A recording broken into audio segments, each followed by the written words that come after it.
Hello everyone, welcome back. Let's get it started. Um, आज हमारा जो टॉपिक है वो है रीसेंट स्टेट। आपको याद होगा, एक छोटा सा रिकैप ले लेते हैं। लास्ट सेशन में हमने डिस्कस किया था कि हम प्रेजेंट सिंपल को डिस्कस करें, और प्रेजेंट सिंपल टेंस में हमारे पास दो चीजें हैं, एक रिपीटेड एक्शन और सेकंड है recent state. So repeated action we had already discussed, और जिन्होंने मिस आउट किया था उसको वो प्रीवियस लेक्चर में जाके उसको देख सकते हैं। रिपीटेड एक्शन का कंप्लीट लेक्चर मौजूद है, वो आप कंप्लीट लेक्चर देखकर और उसको रिकैप कर लें। Now we are moving towards recent state. Recent state क्या है? What is recent state? So basically, recent state shows condition, relation, possession, illness, characteristics of a person in present, right? Recent recent बोले तो अभी present की situation, ठीक है। और state मतलब कोई भी कंडीशन, रिलेशन, पोजेशन, इलनेस या कैरेक्टरिस्टिक, यानी इन चीजों में से कोई भी एक चीज हो सकती है।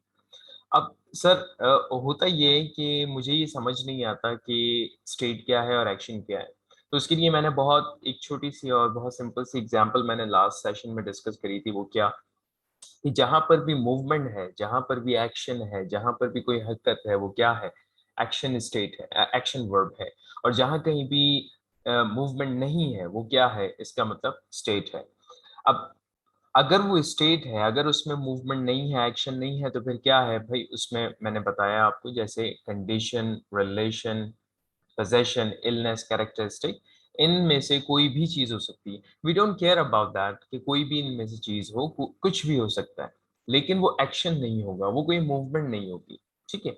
अब हम इसकी फॉर्मूला की बात करते हैं।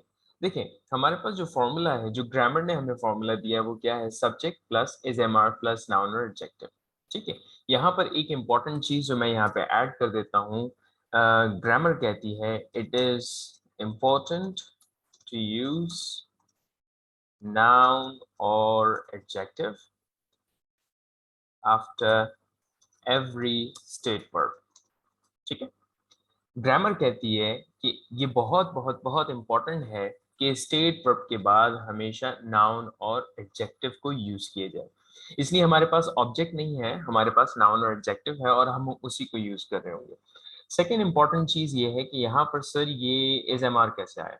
यहाँ पर हमारे पास इज एम आर कैसे आया? क्योंकि मुझे याद है, जब मैं छोटा सा था तो मेरी टीचर मुझे बताती थी कि भाई इज एम आर ये तो सिर्फ प्रेजेंट प्रोग्रेसिव टेंस में लगता है, और यहीं पर वो पॉइंट स्टार्ट होता है जिसकी वजह से हम सेशंस कर रहे हैं। हमारे कैंडिडेट्स को, हमारे स्टूडेंट्स को, लर्नर्स को नहीं पता कि लैंग्वेज की सही एप्लीकेशन, उसकी सही राइट प्लेस और राइट मेथोडोलॉजी लर्निंग की क्या है। ये इज एम आर क्या है? ये स्टेट वर्ब है। अब इसको समझाने के लिए मैं आपको एक चार्ट की तरफ ले जाता हूँ। ये रहा हमारा चार्ट जो कि हमने डिस्कस करना है। अब इसको बहुत अच्छे से समझना है आपने। This chart basically says state verbs chart. अब ये मैंने चार्ट जो बनाया है, इसमें इंपॉर्टेंट चीज क्या है? वेरियस फेजेस हैं हमारे पास। किसके? बी के। बी क्या है? Be basically father of state है। स्टेट वर्ब्स जो हमारे आए हैं वो कहाँ से आए हैं? बी से। और बी ही हमें बताता है कि भाई कौन सी वर्ब की फॉर्म वहां पर, यानी कौन सी स्टेट वर्ब की फॉर्म हम वहां पर यूज करेंगे। तो इसकी कुछ कंडीशंस हैं, तो कंडीशंस हम देख लेते हैं। बी कहता है भाई अगर प्रेजेंट का टेंस हो तो रिक्वायरमेंट किसकी है? फर्स्ट फॉर्म की। तो हम यहाँ पर लगाएंगे इज एम आर। बी कहता है भाई अगर प्रेजेंट का टेंस हो या फर्स्ट फॉर्म की रिक्वायरमेंट हो तो आप इज एम आर लगा देना।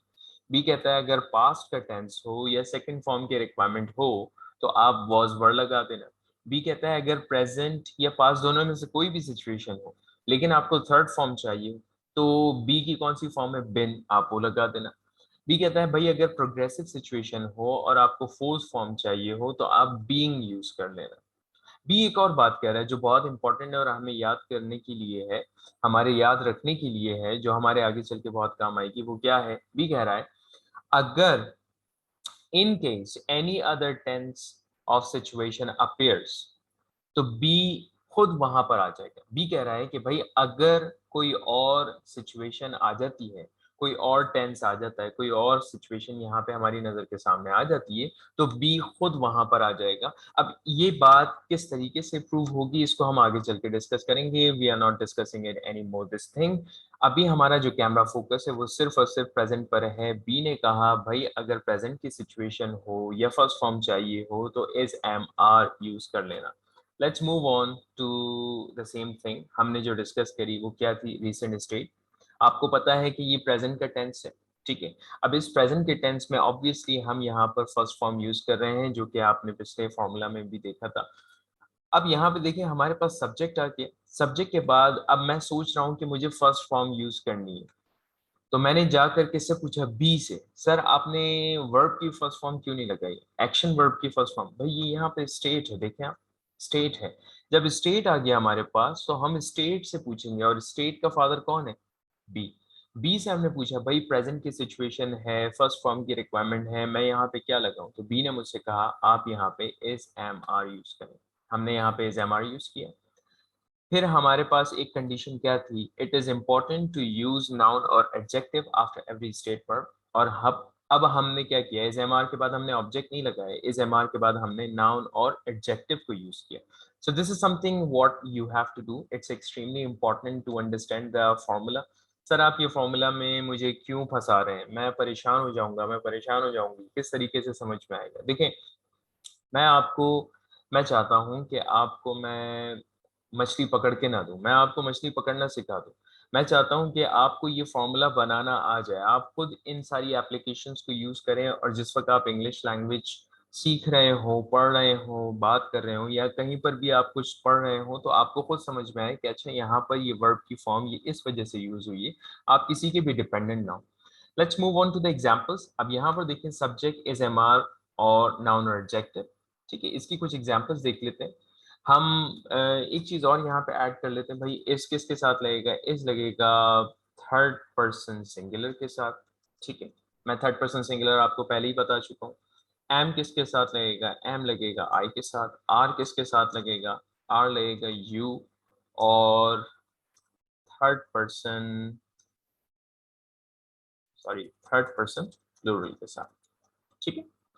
ये हमने इसके जो इज एम आर है उनके यूजेस देख लिए। Now let's see a few examples. My friend is honest, मेरा दोस्त सच्चा है, my friend is honest.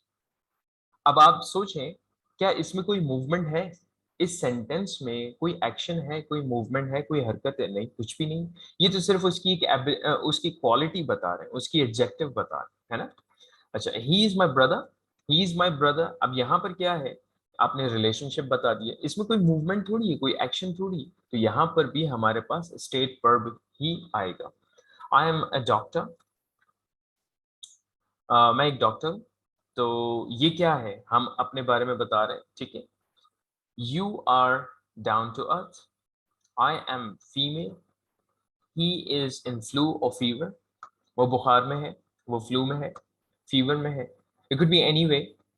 He is sulky, वो नाराज है। आर यू एंग्री, क्या तुम गुस्सा हो। सो आप इन सारे सेंटेंसेस को अगर देखेंगे तो आपको पता चलेगा कि इसमें कहीं पर भी मूवमेंट नहीं है। सर आर यू एंग्री, हो सकता है कि वो गुस्सा हो और वो लड़ रहा हो, वो मार रहा हो, या वो कुछ कह रहा हो। भाई हम सेंटेंस को फोकस करेंगे, सेंटेंस में सिचुएशन क्या है, हम सिचुएशन क्या बता रहे हैं, हम कह रहे हैं आर यू एंग्री, क्या तुम गुस्सा हो, बस यही सिचुएशन है। हमें सेंटेंस को फोकस करना है और सारी चीजों को बैकग्राउंड पे नहीं जाना, ठीक है। देखिए इंग्लिश सीखने का बड़ा सिंपल सा रूल है।